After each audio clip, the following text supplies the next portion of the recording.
Imagina un mundo sin propiedad privada, un mundo donde las cosas que usamos y necesitamos no pertenecen a individuos o corporaciones, sino a todos nosotros, colectivamente. Un mundo donde la idea de mío y tuyo se transforma en nuestro, donde todo, desde fábricas hasta tierras de cultivo, los recursos naturales y las herramientas de producción, pertenece a la comunidad. Es decir, que las decisiones sobre cómo se utilizan estos recursos se toman en conjunto, buscando el beneficio común y la sostenibilidad a largo plazo. No hay ricos ni pobres. Se busca una sociedad sin clases. La riqueza se reparte según las necesidades de cada uno. No se acumula la riqueza en manos de unos pocos, sino que se distribuye de manera equitativa para asegurar que todos tengan acceso a lo esencial para una vida digna. No trabajas para un jefe, no hay jerarquías opresivas en el lugar de trabajo, sino para el bienestar de todos, incluido tú mismo. El trabajo se convierte en una actividad colaborativa, donde cada persona aporta sus habilidades y talentos para el bien común. Esta es la esencia del comunismo, una visión utópica: eliminar las clases sociales, las divisiones artificiales que nos separan, y crear una sociedad igualitaria, donde todos tengan las mismas oportunidades y el mismo valor. Los medios de producción son de propiedad común: la tierra, las fábricas, las herramientas, todo lo necesario para producir bienes y servicios, gestionados por el Estado o la comunidad. En teoría, esto asegura que la producción se oriente hacia las necesidades de la gente y no hacia la maximización de las ganancias. El objetivo final es que el Estado desaparezca, que no sea necesario un poder centralizado para regular la sociedad, y la gente coopere de forma natural, que la colaboración y la solidaridad sean la base de la organización social. Piensa en una familia grande, una comunidad unida por lazos de afecto y apoyo mutuo. Los recursos se comparten, todos contribuyen a la despensa común, todos contribuyen y todos se benefician. Cada miembro aporta según sus capacidades y recibe según sus necesidades. El lema es una guía para la acción de cada cual, según sus capacidades. Cada persona ofrece lo mejor de sí misma, a cada cual, según sus necesidades. Todos reciben lo que necesitan para vivir una vida plena y digna. Cada persona aporta lo que puede, sin importar su origen o condición, y recibe lo que necesita: acceso a la alimentación, la vivienda, la educación, la salud, sin importar el valor de su trabajo en el mercado. El valor de una persona no se mide por su capacidad de generar ganancias, sino por su humanidad. Pero la teoría y la práctica han sido muy diferentes. La implementación del comunismo ha sido un camino lleno de obstáculos y desafíos. Los países que intentaron aplicar estas ideas, a menudo en contextos de gran pobreza y desigualdad, enfrentaron enormes dificultades. Desde la resistencia interna hasta la presión externa, pasando por la ineficiencia económica y la falta de libertades individuales. Por eso, es clave diferenciar, para no caer en simplificaciones ni generalizaciones, entre el ideal comunista, la visión de una sociedad justa e igualitaria, y los regímenes que se llamaron comunistas. Es crucial analizar críticamente la historia y aprender de los errores del pasado. El comunismo moderno nació en el siglo XIX, en plena revolución industrial.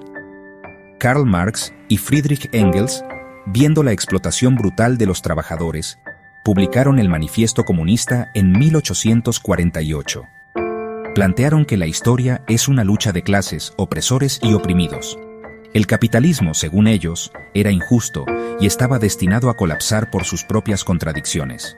Proponían que el proletariado tomara el control de los medios de producción tras una revolución. Habría una fase de transición socialista, dirigida por el Estado, antes de llegar al comunismo puro, una sociedad sin clases, sin Estado y sin dinero. Esta idea inspiró a millones en todo el mundo. Las semillas del cambio, sembradas por pensadores como Karl Marx, empezaron a brotar en lugares inesperados.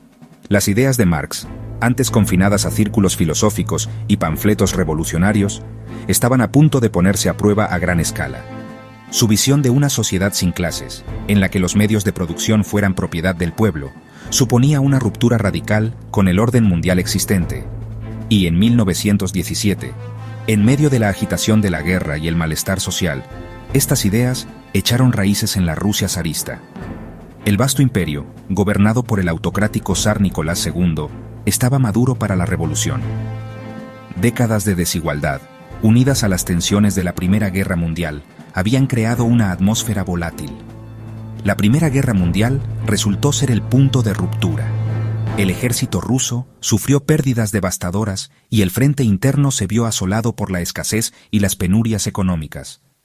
El gobierno del zar parecía incapaz de hacer frente a la crisis y el descontento de la población crecía con el paso de los días. Aprovechando la oportunidad, los bolcheviques, dirigidos por Vladimir Lenin, un marxista decidido, tomaron el poder en un golpe rápido y decisivo. Prometieron un nuevo amanecer para Rusia, una sociedad libre de opresión y explotación. Sus promesas resonaron en una población cansada de la guerra, prometiendo la paz, el fin de la matanza sin sentido en el frente oriental. Prometieron pan, el fin de la agobiante escasez de alimentos que había puesto al país de rodillas. Y prometieron tierras a los millones de campesinos que trabajaban en los campos, anhelando la oportunidad de poseer sus propias granjas. Para cumplir sus promesas, nacionalizaron la tierra, confiscándosela a los terratenientes ricos y distribuyéndola entre el campesinado.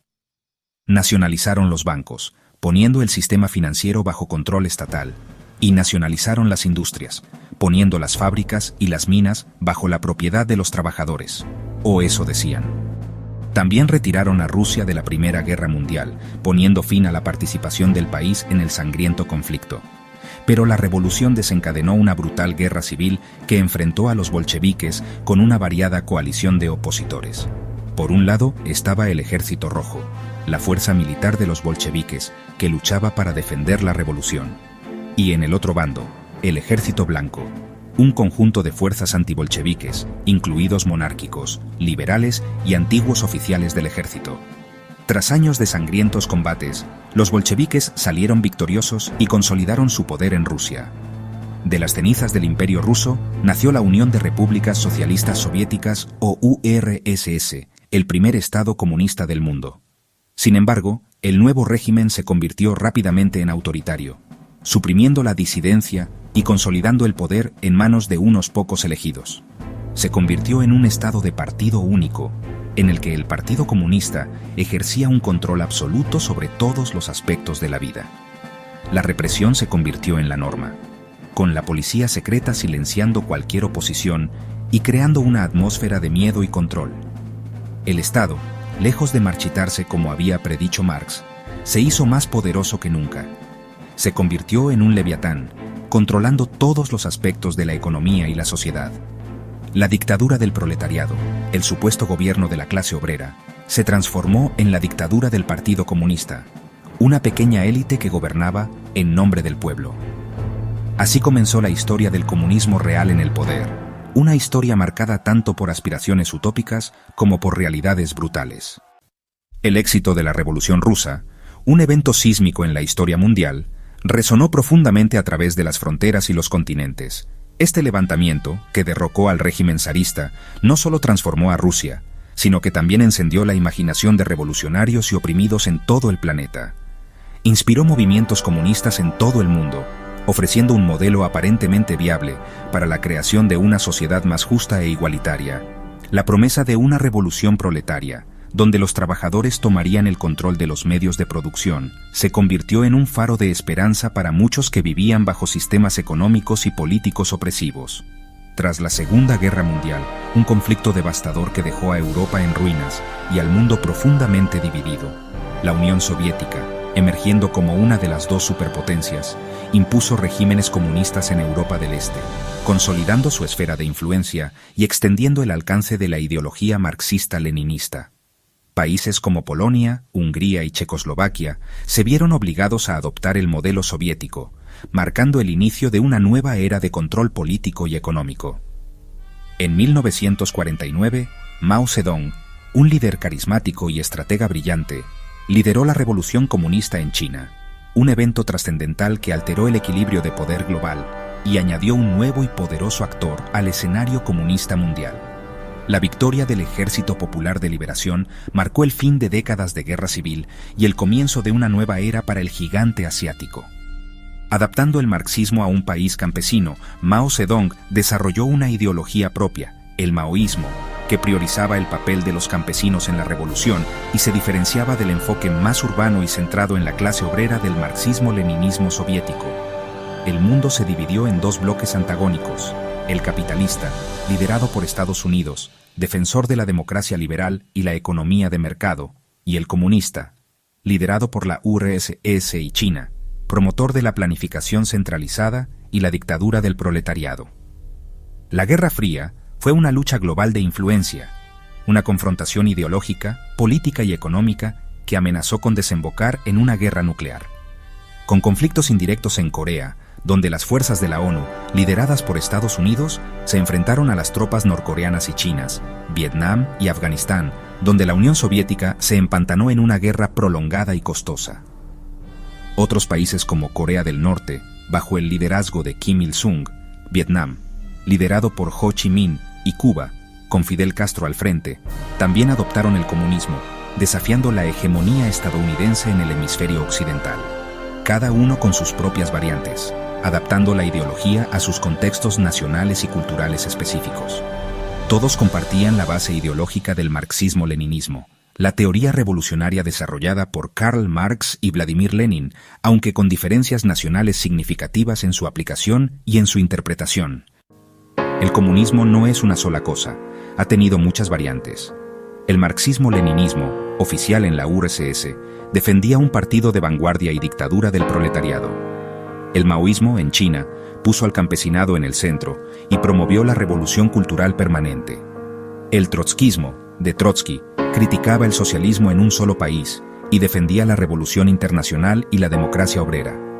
Otras variantes incluyeron el eurocomunismo, que buscó una vía democrática, y el titoísmo en Yugoslavia, con autogestión y no alineamiento. Cada país adaptó el comunismo a su realidad, generando modelos muy distintos. ¿Puede funcionar el comunismo puro de Marx? Sus defensores dicen que los fracasos del siglo XX no invalidan la teoría, solo muestran malas aplicaciones. Creen que el comunismo solo sería posible en una sociedad postindustrial, con abundancia y tecnología avanzada. Sin embargo, la mayoría de expertos es escéptica. Eliminar la propiedad privada y el interés personal va contra tendencias humanas profundas. La planificación centralizada ha demostrado ser ineficiente y el poder absoluto tiende a corromper. En la práctica, los intentos de crear una utopía sin Estado han terminado en regímenes totalitarios. El sueño comunista suele chocar con la realidad del poder y la naturaleza humana. Las críticas al comunismo son muchas y contundentes. La principal, la falta de libertades individuales y derechos humanos bajo regímenes de partido único. La economía planificada resultó ineficiente, con escasez, baja calidad y falta de innovación. La abolición de la propiedad privada dejó a la gente totalmente dependiente del Estado. En vez de igualdad, surgió una élite del partido con todo el poder. La utopía justificó violencia extrema, purgas, campos de trabajo y millones de víctimas. El coste humano de estos experimentos fue inmenso. El siglo XX terminó con el colapso de la mayoría de los regímenes comunistas. La caída del muro de Berlín en 1989 marcó el fin del bloque soviético y la disolución de la URSS. Hoy, solo unos pocos países siguen gobernados por partidos comunistas: China, Vietnam, Laos, Cuba y Corea del Norte. La mayoría han adoptado economías de mercado, aunque mantienen el control político. China es el ejemplo más claro: comunismo político, capitalismo económico. Corea del Norte es el último régimen comunista estalinista y aislado. El legado del comunismo es contradictorio: autoritarismo y fracaso económico, pero también inspiración para movimientos sociales. Sus ideas sobre igualdad siguen influyendo en el debate global. El comunismo es una de las ideas más influyentes y polémicas de la historia moderna. Nació como respuesta a la desigualdad, prometiendo un mundo sin clases ni explotación. Pero los intentos de aplicarlo crearon regímenes totalitarios y economías estancadas. Es clave distinguir entre el ideal filosófico y la realidad histórica. El comunismo sigue inspirando debates sobre igualdad y justicia social. Su historia es una lección sobre los peligros de las utopías y la brecha entre teoría y práctica. Entender el comunismo es esencial para comprender los grandes debates del mundo actual.